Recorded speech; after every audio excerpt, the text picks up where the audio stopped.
The international development system is all about hope. Hope for a better, more equitable world for everyone. Around the globe, our sector puts that hope into action, finding ways to bring an end to poverty and to conflict. Activists seek to change the future of their communities, and international funders and INGOs offer solidarity and funding. But there's a problem. The sector itself is marked by inequality, power imbalances, and problematic ways of thinking often shape its work. Racism and neocolonialism affect and undermine our relationships and our shared goals. The truth is, the system was built that way. The origin story of the sector is colonial. So racism and white saviorism are embedded in its foundations. But how do we fix it? How do we ensure that the amazing work of peace builders and humanitarians around the world is supported to have the greatest impact? I'm Raaval Singh Bains, your host on this podcast series from Peace Direct, an international peacebuilding NGO. For the past few years, we've been digging into the ways systemic racism plagues our sector, working with activists to try and find a new way forward, a way to decolonize our work and rebuild a more equitable system. Our latest effort is a paper we launched in 2023 called Transforming Partnerships in International Cooperation. It's a practical guide to change the way international NGOs and funders work with civil society around the world. In this guide, and throughout this series, we explore the power dynamics between two halves of the world. The global north, made up of so-called developed countries like the UK, often former colonizers, which have outsized power and resources compared to countries like Pakistan or DRC in the global south. Organizations like us in the global north often wield greater power in our partnerships with global south practitioners. Despite years of conversations about the need to shift power to be more equitable, that dynamic still exists. Neocolonialism still shapes the assumptions of many global north organizations and their relationships with those in the global south. Our guide called on the sector to recognize these problems in our partnerships, and it presented recommendations to help us all do better. 1 year on, we're digging deeper again. In this series, we speak to experts about their experiences in this sector and what the future of partnerships looks like to them. And we explore how the problems with current partnerships are uniquely affecting certain communities, such as those with disabilities and other minoritized identities. We ask, what does decolonisation really look like? And how do we get there? Can the sector change its ways, or should we start from scratch? And one burning question that Global South activists have been asking for years: why is it taking so long to change? In this episode, we start from within. Where did this research come from, and what did we learn? Our internal experts share their thoughts on the sector's journey so far, and the findings and recommendations of the guide. Here's Dylan Matthews, our CEO and the author of War Prevention Works, to start us off. Dylan, thank you so much for being a part of this episode. Can you please tell us the story of Peace Direct's research into decolonisation and share some of the findings of our reports? Thanks, Raaval. Would be very happy to do so. Peace Direct, as you mentioned, is a UK-based international NGO. And for the last 20 years, we've been working in partnership with people that we call peace builders, local people who build peace and stop violence around the world in some of the most difficult contexts. These are extraordinary human beings who are at the front lines of conflict. And we have been working in solidarity and in partnership with them for many years. We believe that they are everywhere. Wherever there is violence, there are people willing to tackle that violence at its source. So for many years, we've been trying to explore how to shift power and resources in the international system towards local peace builders, because we recognize that they are undervalued, under-resourced, underappreciated, and as a result, this enormous capacity for long-term peace is not being realized.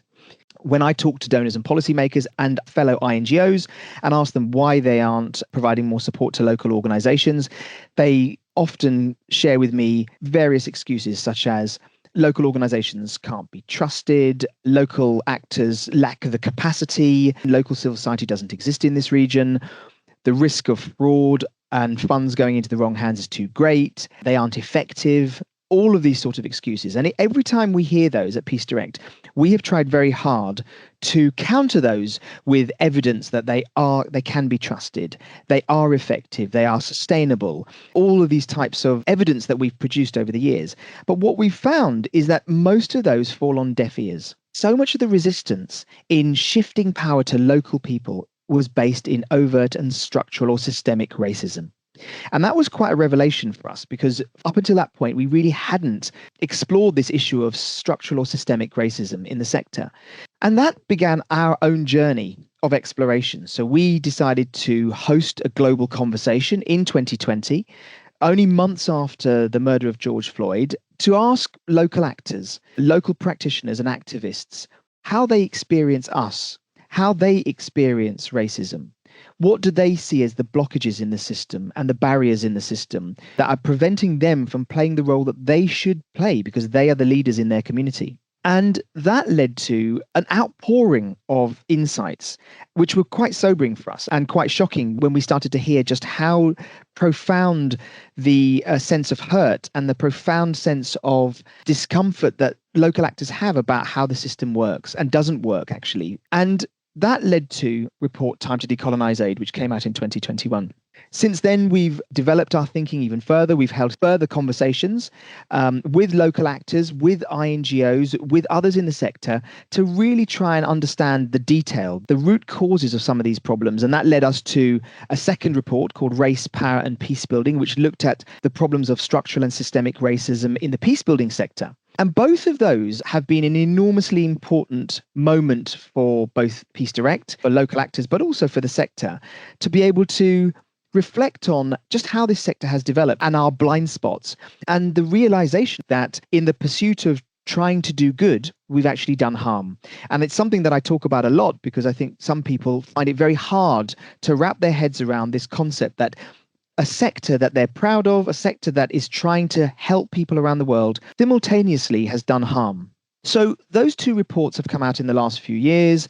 And what we've seen from that is that it has catalyzed a widespread conversation, along with other reports and other initiatives that have happened around the world, looking at how can we dismantle some of these problematic mindsets and attitudes and practices that continue to disadvantage local actors in the global south and favor global north actors. Despite this outpouring of self-reflection and conversations and dialogue, the change has been really slow. We still hear from INGOs, from policymakers, that they are wrestling with how to change themselves, how to transform themselves. So we felt that we needed to dig a little deeper again and hold a conversation about partnerships. If we really want to establish a new paradigm, if we really want to build a new way of working between the global north and global south, we have to think about what do partnerships really mean? And that was really the genesis of our conversation that we had about a year and a half ago with local actors and INGOs to ask that question: what is wrong with partnerships? Where have they gone wrong? And how can we imagine transformed, equitable, decolonized partnerships? We heard how problematic the knowledge generation is within our sector.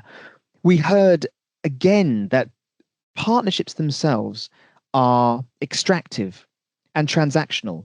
They're not really transformative. We might talk a good talk about building equitable partnerships, but what we seem to want is just transactional relationships, almost like a subcontracting relationship. We have a situation where we have projectized funding, absolute risk aversion, no sense of trust in local organizations. And all of this undermines the ability of local organizations to take a leading role in the work that they want to do in their communities. They feel that they are just implementing activities that have been designed by others. Insights that we gained from that conversation were so rich that we produced this important piece of research. Rather than just dwell on the problems, we wanted to look at the solutions. We wanted to reimagine what partnerships could look like. And that's where we started to ask and invite participants to think about the values that underpin good, equitable partnerships. And the four most commonly mentioned values were trust, humility, respect, and mutuality. I really want our listeners to understand that we might believe that these are things that we hold dear to ourselves and the way we live our lives and the way we conduct our relationships. But what we heard from the local actors is that's not how they experience us. They hear that we don't trust them. They experience us as not coming from a place of humility and not coming from a place of respect. So the purpose of the Transforming Partnerships report is to get back to some basics, to think about the mindsets and the worldviews that we hold that have led to us not focusing on the right set of values. And then from that, emerge a set of practices. The final thing to say about the Transforming Partnerships report is that most organizations jump to practice. They start thinking about budgeting and they start thinking about operations and roles and responsibilities and monitoring and evaluation. And those things are important dimensions of a partnership, but we describe them as the tiles of the house. You don't build a house starting with the roof tiles. You build a house from the foundations and with the walls. So we must start with those things first, with the values and with those mindsets. And then when we've got those in order, we can then start to think about the practice, the different dimensions of partnership, the budgeting, the roles and responsibilities. And we hope that if we can encourage our peers and donors and policymakers to really think intentionally about those areas, that we have a chance of seeing genuinely decolonized, equitable partnerships. And I encourage all of the listeners to have a look at the report. Some people in the sector said that this didn't apply to them. And that's for a number of reasons. First, that they believe that they already have equitable partnerships. There is such a blind spot amongst global North actors because they believe that they already live those values. They can't imagine that they need work. The second was, as a peacebuilding organization, some people said, well, this doesn't relate to us because we don't work in peacebuilding. Actually, we decided to call the report Transforming Partnerships in International Cooperation for that very reason. This is not limited to those who work in the peacebuilding sector.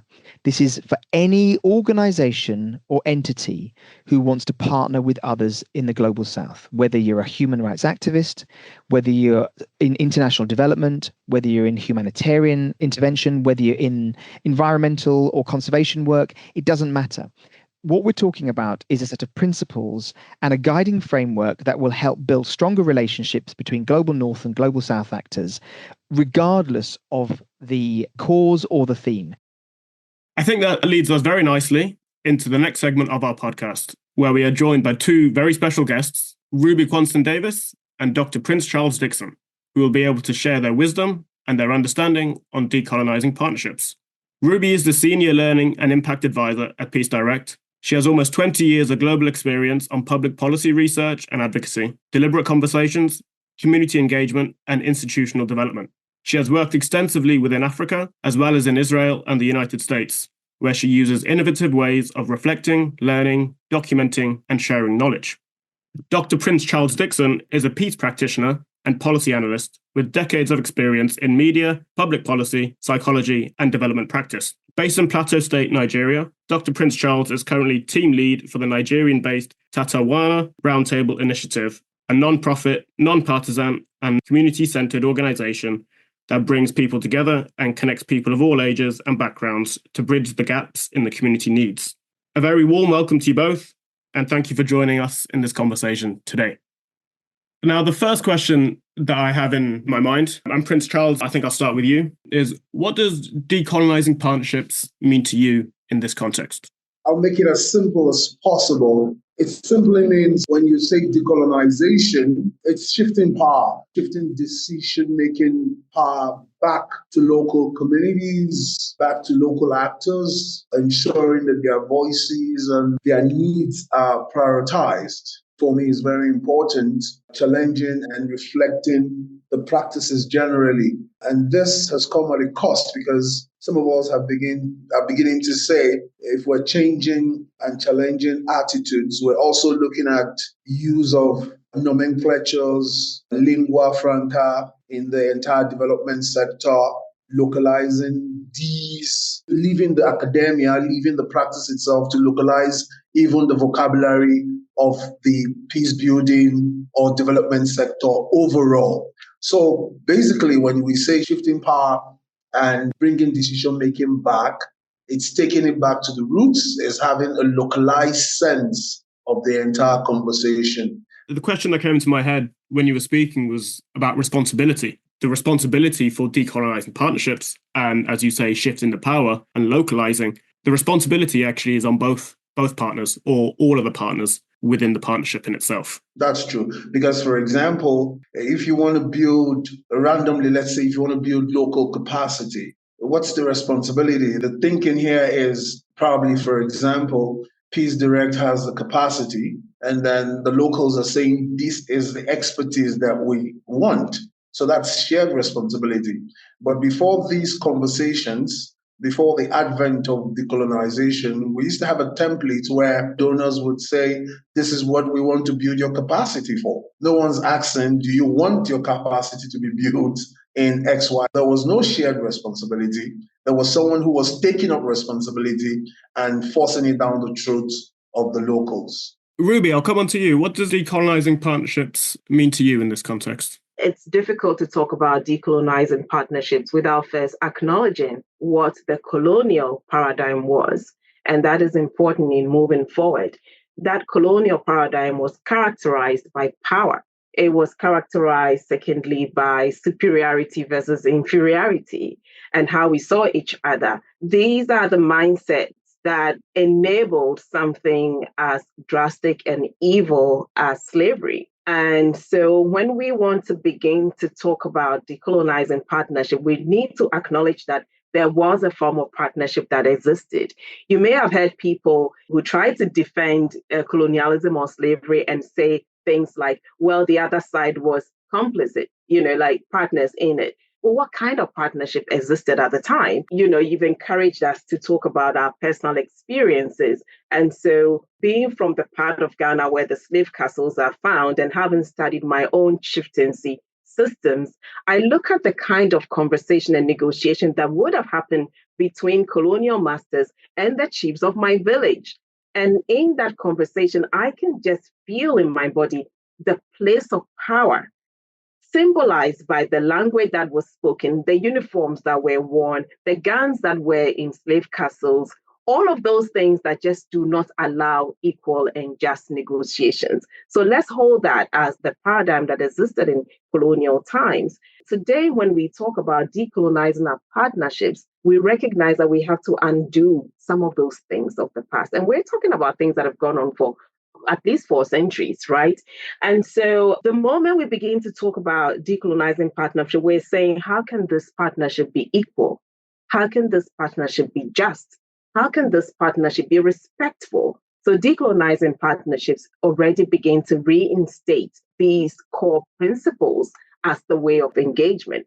Now, I think in the development sector, when we talk about decolonizing partnership, we're immediately talking about the humanitarian response, aid, and development generally, and therefore peace building as far as our work is concerned. I think then we say, how do we do a kind of peace building that is driven by mutual responsibility? How do we do peace building that is driven by the quest for equity and equality? How do we do peace building that would enable justice to prevail? And for me, I think these are the foundations of decolonizing partnerships. This is what will lead us to then look at who do we fund, how do we fund them, what are the terms of funding? These are the things that in a decolonized partnership will determine who sits at the table, who makes the decision, who convenes the meetings, what is on the agenda, who implements the outcomes. I think Ruby and Prince Charles covered that eloquently. I think it's really important to link the issue of power to the issue of sort of colonial attitudes and practices. I think there's a lot of really buzzwords, terms that are floating around the sector right now. And one of them is shifting power. And we are absolutely supportive of the efforts that are being taken to shift power to local actors and local communities. There are some donors and policymakers that are trying to avoid using uncomfortable language or issues that they feel uncomfortable about, such as structural racism or colonial, neo-colonial attitudes, and actually say that power shifting can happen without an acknowledgement of those deeper seated problems. I think they're inextricably linked. You can't have true power shifting if you're not actually acknowledging some of the problematic attitudes that the global north have held for decades, for centuries, right? So we do need to make sure that we don't end up with a sanitized version of what decolonized means. You know, the term is being used so regularly now and in so many spaces that it's at risk of losing its radical and provocative sort of transformational edge because people are afraid of acknowledging that actually this means that we have deep-seated problems in terms of how we see other communities, talk about other communities, how we regard our own expertise as being superior, for example, over the communities that we're trying to help. So we have to start linking those power imbalances with the colonial attitudes that still, are so pervasive in the system right now. And that's going to cause discomfort. And of course, most people will tell you if you're not feeling discomfort, you're not doing it right. There has to be some level of discomfort here because we are talking about imagining an entirely new way of international cooperation or a new way of doing things, a new way of seeing things. And that only comes through, I think, shaking ourselves out of our own complacency and our own comfort zone. But as Prince Charles and Ruby said, it's a responsibility that we all have, because both in the global north and the global south, because we've heard time and time again that some of those colonial attitudes and practices and structural racism becomes internalized. So global south actors also embody that because that's what they've heard for the last 20, 30, 50, 100 plus years. So actually, we all have a responsibility to work at this. Without that discomfort, without this challenging, decolonization is not going to be a process that's going to be successful. What examples of power imbalances have you seen or experienced in partnerships? I had reason to ask, so whose idea was decolonization in the first place? I mean, if the person who colonized or the party who colonized or the people who colonized are driving the conversation of decolonization, then it's probably a cosmetic dressing, it's probably changing apparels and staying the same person. From experience, I can tell you that what we've had in the past and what we seem to still have, despite the conversation around decolonization, is something I refer to as white saviorism. When you say you want to empower local leadership, it means that you have the power. You've extinguished local knowledge. You've removed local traditions. You've removed local practices. Or at best, they've been often undervalued or simply ignored. Like I said, you've removed it totally. Before now, we had our own identity. I mean, we still fought. There were still conflicts. But again, did we have peace-building structures, peace-building settings? Did we have a system that helped us in resolving our conflicts? Yes, we did. It's been, for me personally, how do we shake this colonial attitudes? How do we evolve or go back to attitudes or activities that will challenge with the aim to dismantle, I use that word intentionally, dismantle colonial attitudes, because if you don't dismantle it, it's already been built.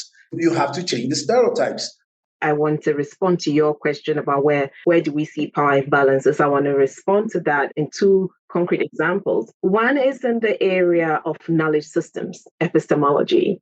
Those who were deemed inferior and, truth be told, very well documented, seen not to be human beings, their knowledge systems, their ways of doing were also seen as inappropriate. And so what was civilization was something that did not include your local languages. I speak about 5 or so of my local languages, but when I set out to go to school and to work internationally, it was always English and French. And so we teach our children that. It goes beyond language, as I said, to knowledge systems. Whose knowledge is valuable? What means of communication is valuable? And so all through your career and through your life, you hear comments, you get feedback that says, this is inappropriate. You don't speak right. You don't say it right. You don't have the right language. We see this in development. This is power over, because at any given time, one way of doing is prioritized. I'll give you an example with our own local partners. I met a partner in a country randomly. After we've gotten comfortable, she shared some examples in her work. She told an amazing, impactful story. My response to her was, I have never seen this in the reports you submit to us. And her response to me was, oh, I did not know that you want stories like that because it's not in the template. It didn't look sanitized. And, that for me was a wake up call, but also commitment for Peace Direct, especially to do this differently. What are the ways in which we can enable our partners to harness all of what they are and not feel compartmentalized and fragmented? Because that's what the colonial has been. That is power in operation, something powerful that tells you that you are inadequate. The second one is related, and it's convening power.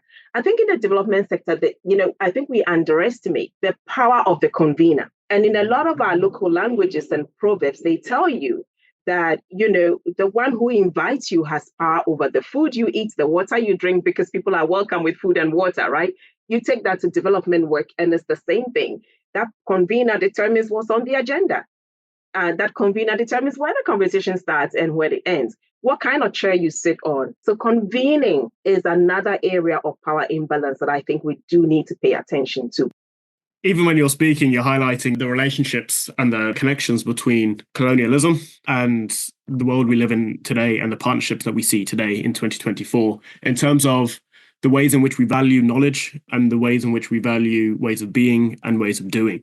So then in terms of kind of moving forwards and dismantling these colonial attitudes and creating new ones, trust and collaboration between the local peace builder and the international partner are essential. So Dylan, I think I would be very interested to hear, as a CEO of a Global North organization that's Peace Direct, in your opinion, what are the ways in which we can build trust and collaboration between the local peace builder and international partners? I think first starts with education, self-education. I think we can't assume that other people can educate us. We have to teach ourselves some of the history about our own sector and our ways of thinking and our ways of doing and our ways of being. So I think before we even get into the practicalities of how we might establish different types of relationships and build different types of partnerships, we need to start with some basics. Examine your own attitudes, examine your own journey, examine your own practice, look at it through the lens of racial justice and a pattern of history repeating itself. Look at your own career and how you might have benefited unequal, inequitable power that's in the system right now. I had a fascinating conversation when we first released our Time to Decolonize Aid report with some EU officials who you could almost see a light bulb just come on when they were talking about this. They said, wow, we've just realized that, as young 20-somethings, we were in Brussels and we were posted overseas and we knew nothing about the context. And yet we were suddenly the program manager managing local staff who were 20, 30 years older than us with much more experience. But we were the young, white, sort of Brussels-based experts who were posted over to these delegations. And they could see how they benefited from that system. So I think that self-education and self-awareness is really, really important because you can't expect someone to do it for you. When we talk to the activists around the world around what they wanted really just to get down to some basic principles and values. And those values, I think, don't feel like rocket science because they aren't. But actually, I think what's fascinating about all of this is that they seem to be fiendishly difficult to implement and to enact. So when we talk, and Prince Charles mentioned this at the beginning, mutuality or respect. The other two, I think, were trust and humility, right? So the four foundational values that came up time and time again when we talked to local actors around the world. If you were to ask anyone, would you hope that your partnerships were based on those? I think no one would disagree. No one would dispute those. So why is it so difficult? It's difficult because we are just it's so embedded in the ways that we work right now that we ignore those values. We talk about delivery. We talk about value for money. We talk about speed. We talk about outputs.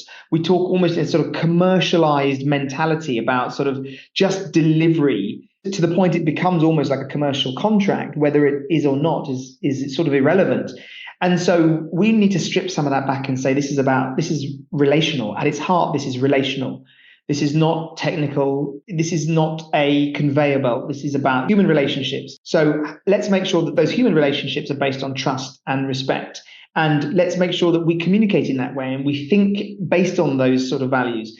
And that's deep sort of inner work that we need to do. And it might be clunky at first because I think the whole sector is designed in a way that doesn't allow that to happen, doesn't allow those values to flourish. there's a sort of disabling environment actually for the right type of values to emerge. We must remind ourselves, all the people listening to this and all the people in the sector, they do care. They care deeply. That's why they came into this sector. And yet trying to enter the sector and become professionalized or become, adhere to these standards, we've stripped away the sort of core of what this is all about, sort of human relationships and being in support of and in solidarity with others. So I think that let's get back to some basic principles there and start practicing that in communication. Of course, there's so many other things that we can do when we think about those 4 values, but I would start there. So I guess it's bringing the human into our relationships, into our partnerships, as opposed to the transactional. African writer Chinua Achebe said something about the hunter and the lion. And he said, until the lion starts to tell his or her story, we're forced to listen to the hunter. Nobody hears the part of it. Over the years, when people say communication is crucial, I always ask people, are you listening to me? Is one part of it. If you're listening to me, are you comprehending what I'm saying? So how do we have a communication of complex ideas, for example, in a language that is not mine? I mean, you tear out humanity from that conversation, that communication element. As much as you want to communicate, you've de-emphasized all what I would refer to as all the power-aware approaches, because you're the one calling the shots. At the heart of trust, respect, humanity, humility, mutuality itself is understanding these contexts, these words, this vocabulary from where the locals are sitting. For example, for me as a practitioner, I want to see that you're paying attention to my perspectives. You're not just listening to it. It's not just my perspective, do you understand my perspective? The communication mechanism itself, and Ruby spoke extensively on the language barriers. Sometimes even in the reportage, even in the execution of some of these initiatives, some of the contexts, the systemology, the isms of the development sector itself has developed along that power imbalance. While I was in the US running my doctoral program, I had reasons to sit down with some of my supervisors, and I said to them, if my research was new, if my research was innovative, creative, and exploring something that hasn't been done before, where do I get reference from? How do I have a referral point when it's totally new? Don't you think we should start to look at it from a perspective where there could be doctoral dissertations where you don't have quotations because there are no quotations? Can I be an authority myself? And one of the professors is laughing and saying to me, but we've always done it like this. It's always been like this. There must be that literature review. But what happens if there's no literature to be reviewed? What happens if this is the first literature in itself? So we must be able to, again, go back again to ask those very uncomfortable questions. If people are comfortable discussing decolonization, then we're probably not decolonizing. If we're not ready to put local vocabularies in the conversation, if we're discussing initiatives in Africa and Nigeria. We've spoken a bit today of communication and our relationships with our partners and how we can kind of develop more trust and collaboration, humanizing the relationship as opposed to having a transactional relationship. But I was interested just to pose this question just to the group about other kinds of practical steps to help decolonizing partnerships. Is it all just communication focused, or is there other areas in a partnership in which we can attention on as well as communication? I'd like to make a very concrete suggestion, Raaval, to any funders that are out there or INGOs. I think funding practices is a very obvious manifestation of the dysfunctions in the system. The funding practices right now, and most funding is designed, I think, in a very formulaic way. And I'll crudely simplify it now. A funder or an INGO will say, we want to do a piece of work. They will identify what they want to do. So I want to improve education in this particular area of this country, and I would like to do it this way. They'll then open a call for proposals, which already then determines the kind of outputs that they want, and possibly also even the methodology. Sometimes they will leave the methodology to the applicant, but sometimes it'll also include the methodology. They will then ask for calls for proposals but giving very, very short timeframes, which in effect make it impossible for local organizations to apply because they don't even get notice of these calls for proposals. So only those in the know get to respond. So it then goes to the usual suspects who are already plugged in to where these calls for proposals come out. They already have a machinery in place to churn out the appropriate proposal, which uses the right language. And those proposals are then reviewed by a panel of people who tend not necessarily to be from the countries where they're trying to support, but self-appointed experts in a particular area. And the funding then goes to those organizations. Now, so many parts of that are wrong in terms of who decided that was the right approach to take, in terms of the methodology, where they communicate, the time frame that they gave, and who ends up getting the funding.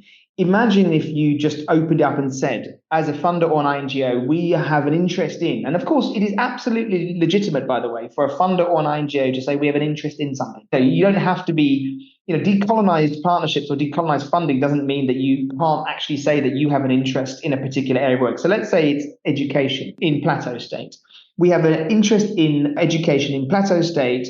We would love to hear from organizations who are trying to improve the lives of primary school children and their educational outcomes, but leave no boundaries on that. So in other words, no methodology, very long periods in which those local organizations can create an idea and share it in their own language or share it in their own format. That doesn't happen right now.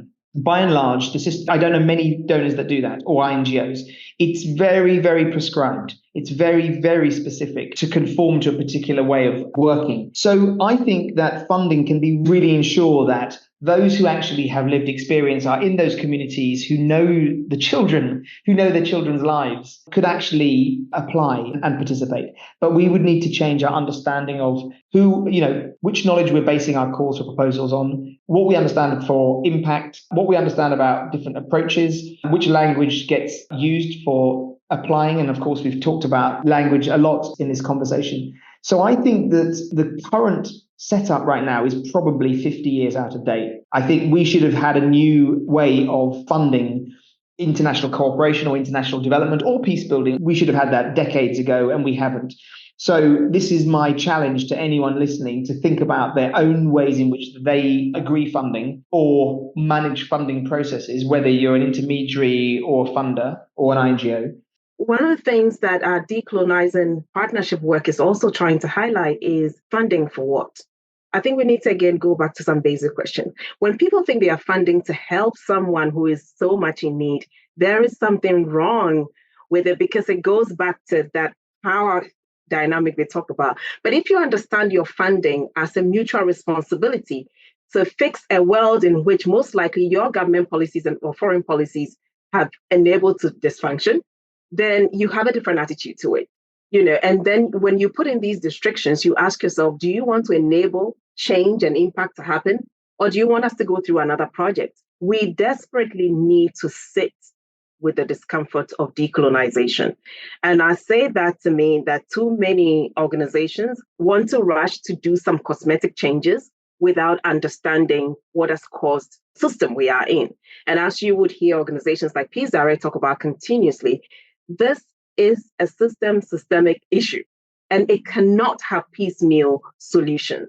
And we have tinkered with this system for too many decades. As Dylan said, what we're dealing with is 50 years out of date. And I think we need to recognize how much work is required to fix that. So let's allow ourselves to sit with it. I think the excuses are too much. The debates, the disagreements are useless, to say the least, because what we hear on the pushback on organizations that are leading this is somewhat, well, they're in the global north and they're doing it. Oh, well, but why? Who is leading it? Who is speaking it? Well, guess what? There is so much work to be done that all organizations, the global north and global south, need to be part of it. We do need to transform the relationship between the so-called international organizations and local organizations or funders and so-called recipients of funding. We need to change the mindset that somebody's giving and somebody's receiving.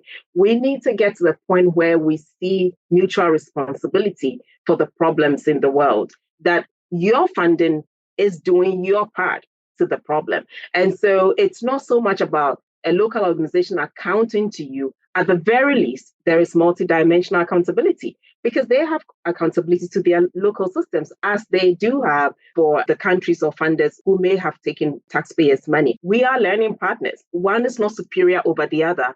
But why is the momentum we're seeing this conversation happening now, and where do you see it going in the future? The fact that this is happening means that we need to engage. We need to engage and continuously reflect learning about colonial history. There are two kinds of learning. The colonialist needs to understand his own history, and like Ruby put it, the damage that he or she has done, and sensitive as it may, you're given, but you're not necessarily given to repair someone else's damage. You're given to repair what's your damage, either way around. So there needs to be a continuous education and training so that history on both parties is eventually understood, its impact on current development practices for the global north. It's important that they are submerged in being aware of local customs. It's very important. Local customs, local languages, social norms, how do they operate? Because even in 2024, we still have country directors, country reps that come in for these INGOs who are fresh graduates from Ivy League schools in the US or the UK. They've done all theories about conflict, but they've never seen one conflict. They don't even know anything about the conflict, but they're the ones who's bossing everybody around. And already there's a sensitivity to those who work with them, not to give their best, even though the problem seemingly is theirs. So there's that mischievous circle that someone needs to, it's like kind of a bubble that someone needs to deactivate. And it's going to be painful. It's going to be painful. I must say this to the INGOs, if you're going to shift from your comfort zone, it's going to be painful. You have to do things you haven't done in ways that you probably don't even believe in. We're asking that try these new methods. And I mean, if you've done this 50, 60, 70 years, and this is where we are, should someone not be strong enough to say, let's try this new way of doing things? Heading into the unknown is uncomfortable, but it's the only way we're going to achieve any kind of progress. Thank you very much for this dynamic, thought-provoking conversation. We have Ruby Quanston-Davis, Dr. Prince Charles Dixon, and Dylan Matthews. I hope you enjoyed hearing from those speakers, who shared what I think are some great lessons for all of us about reflecting on our own power and positionality, listening to local perspectives, and valuing the full humanity of the people we work with. Look out for our next episode, where we'll be talking about the issue of mindsets, which we touched on today in much more depth. I hope you'll listen in and join us on our journey to decolonize partnerships. In the meantime, check the show notes for some recommended reading, including all the links to the reports we've mentioned today. It's been a pleasure to host you on The Problem with Partnerships. Take care.